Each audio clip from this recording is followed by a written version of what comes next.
This video is coming very late, about 2 weeks late. Well, 13 days, but who's counting? And so it's not as polished as it was back then. It's been 13 days since I read this stuff that I'm going to be talking about today, but I think I've still got it mostly under control, and what I don't have under control, he's got under control.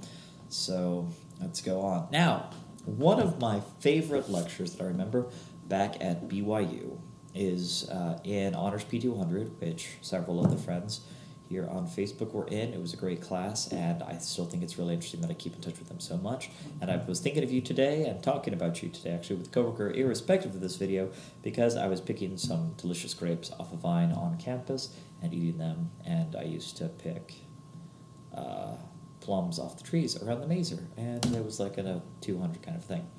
Anyway, we had a visiting professor one day. It was our teacher, Rebecca Walker Clark's dad, Steve Walker, came and did a lecture on looking at the ways literature does things. And one of the things he used the story of Abraham and Isaac to illustrate an important point, that the story of Abraham and Isaac tells a lot, but perhaps one of the most important things of the story of Isaac and Abraham is what isn't told. There is nothing in that story about Sarah or Sarai, whichever name you want to use for her.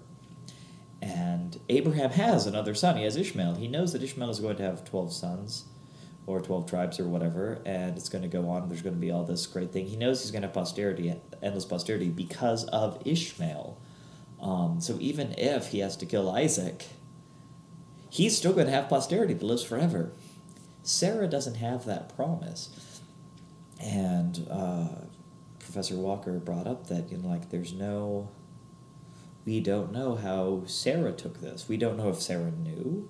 I think he was of the opinion that Sarah probably knew, but that she was the one who was really exercising faith in the Lord saving her son, because she's the one who had to exercise the most faith in the whole process. And that's what people miss a lot. It's true. These women aren't mentioned in the scriptures very often. In the Hebrew Bible, in the New Testament, in the Book of Mormon, there aren't a lot of women. But the women that are in there are almost entirely, with a couple exceptions, better than the men who are in there. Even the bad women are more competent, more capable, and in all non-moral ways, better than the men are. So that's something that's really interesting to note. And so that's why when there are periods where there aren't any women mentioned, it does get kind of weird, and why that's normally when you get the boring history stuff, because when stuff actually happens, women are normally involved. Adam and Eve is an excellent example. So often in Genesis especially, women fix the mistakes that the men make. It's not the other way around, like we often look at it. Eve is the one who understands that to move on and progress, they have to eat the apple. Sarai's the one who rejoices. Abraham's the one that laughs first. And you look at the way the Hebrew is conjugated, sometimes the same, sometimes it's different, whatever. Rebecca is the one who makes sure that the right son gets the birthright and the patriarchal blessing. And it's really interesting that in that story with Isaac and Rebecca, I think that's right, yeah, she's doing something that Esau already knows needs to be done. Esau even tells his father that he sold the birthright to his brother, but he was still trying to trick his dad into giving it to him when he knew he didn't deserve it. It's kind of that's kind of a big deal. You see the women doing Jacob's wives doing things which are very, devious is the wrong word, but very important. You see them having little, drama fights between them, but they are actively involved in what's going on. There is the sad case of Dinah, there's the sad case of Lot's daughters, but then they were very active in doing what they did. Sometimes we get just wives. There's the whole period of 2,000-ish years. We're dealing with the lines between mythology, legend, and truth here, so time spans are weird. But from Eve to Sarah, Egyptus is the only woman whose name we know in the biblical record, as far as I can remember. And that's really interesting. Noah's wife is just Noah's wife. Lot's wife is even just Lot's wife. We get the names of one of Abraham's other sisters or cousins comes up, and she's actually really important, but I can't remember that narrative. It might be Milcah. But whoever it is important that somebody identifies himself not by his father's name, but by his mother's name. And that's kind of cool, because that's not what we think. But Hagar is an active participant in the story. Lot's wife plays a role. It's a sad role. It teaches us a point, but she's somebody who's actually willing to do something, whereas Lot kind of is just more of a reactor. I talked about Rebecca, and how she's the one who ensures that the Lord's plan actually works the way it's supposed to, because her husband is too old and or foolish and or stubborn to do what he knows is right, what the kids know is right. Rachel, there's the beauty in the names of her sons, of course, Joseph and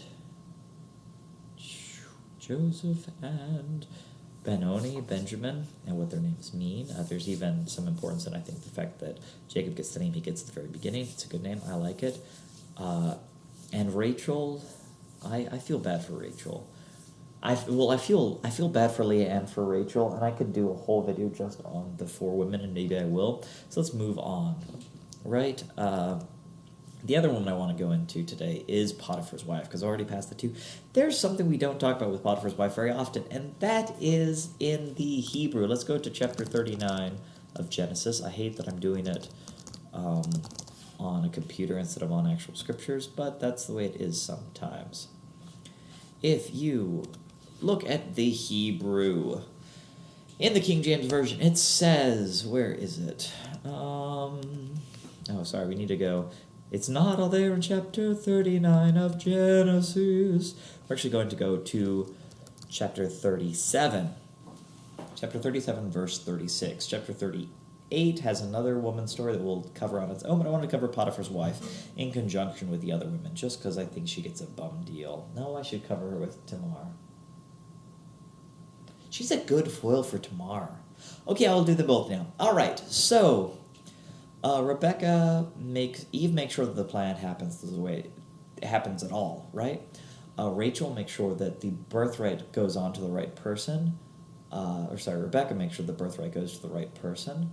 After Esau had lost the birthright in multiple ways, not just from selling it. He'd already lost it by the time he sold it. Sarai there's the whole Hagar incident, there's Hagar in general, and then we get to the Midianites and Potiphar. And we get to set up a great contrast in chapter 38 to verse 39.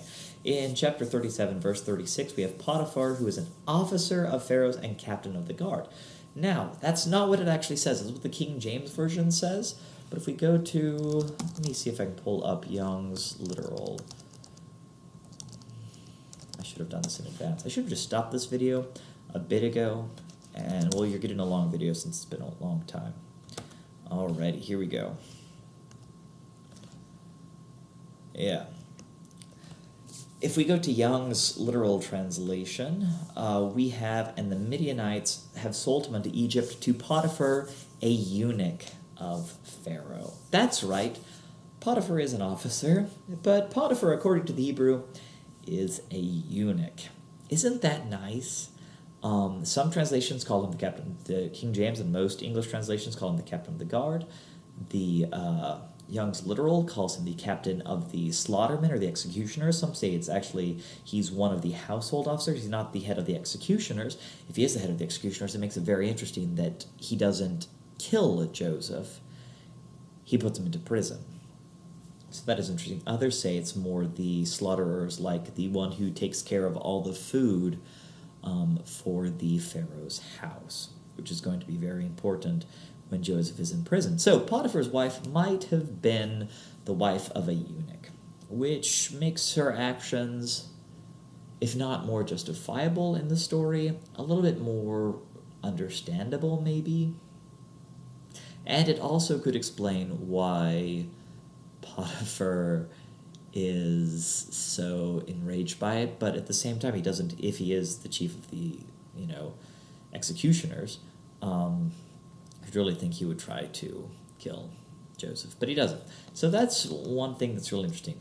The other thing that's interesting is, in the midst of that, there's this eunuch guy who has a wife, and we have the story of Tamar in the middle. Now, this Tamar, there are other Tamars. One of the Tamars is really, really terribly sad story, and I hate it so much.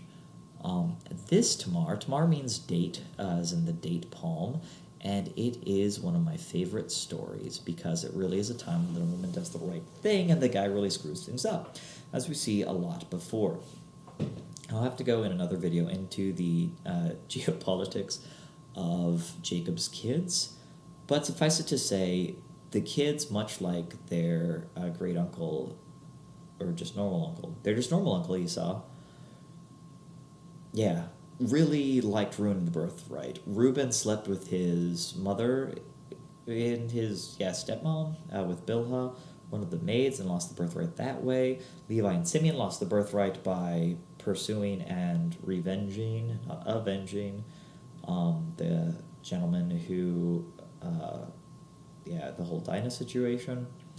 And then it falls to Judah, as he gets one of the birthright blessings as the eldest worthy son of the first wife, but a lot of the birthright does go to the first son of the second wife for other reasons. It's weird. Anyway, Judah has 3 sons by a Canaanite woman. He shouldn't have married a Canaanite woman. This is against the rules, but he does it anyway. And he has 3 sons, and the eldest son, is married to a woman named Tamar. Now, dies before he and Tamar have any children. So, of course, Tamar is, given... Well, it's really not that Tamar is given to the brother. It's more that the other brother is given to Tamar to raise up seed unto his brother. This brother's not willing to handle the responsibility, so he has sex with her, he spills it on the ground, pulls out before, and then he is killed by the Lord for doing things. And then the third son, I feel like I've done a video about this before, Shelah, Judah says he's too young, he won't give her to Tamar.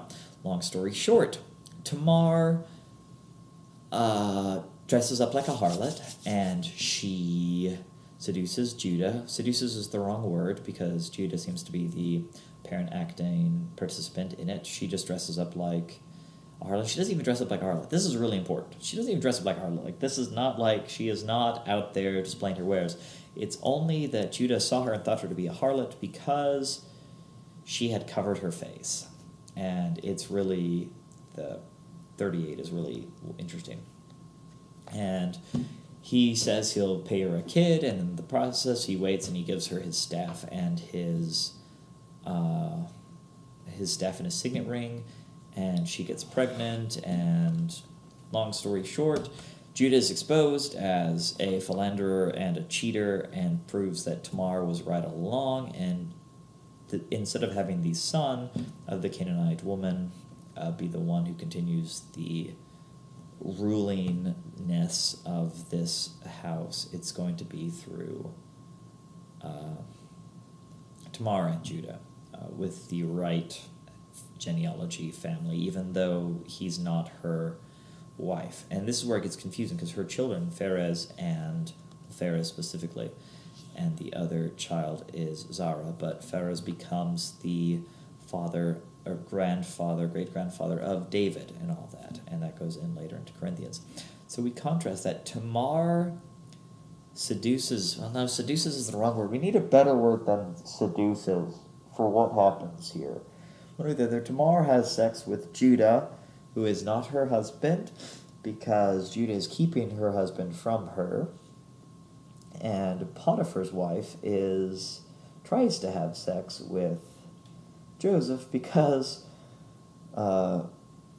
castration is keeping her husband from her. And it's such an interesting thing that these two women are kind of sort of doing the same thing. But because of the circumstances and the context, I always talk about context. So important. One of them is doing the righteous thing and one of them isn't. And that's why I think it's really, we need to be very, very careful when we judge others, because at first glance, even at lots of glances, it looks like everything is wrong in the Tamar story, and that you can set up Judah as a great foil for Joseph, and that Judah does it, but Joseph doesn't, especially when Potiphar's wife is throwing herself at Joseph and Tamar isn't throwing herself at Judah. But in the end, it's only through what Tamar does that the whole plan works out in the end. And it's only through the results of what Potiphar's wife does that the whole thing works out in the end, too. So, that's today's lesson. Women are so important in so many ways.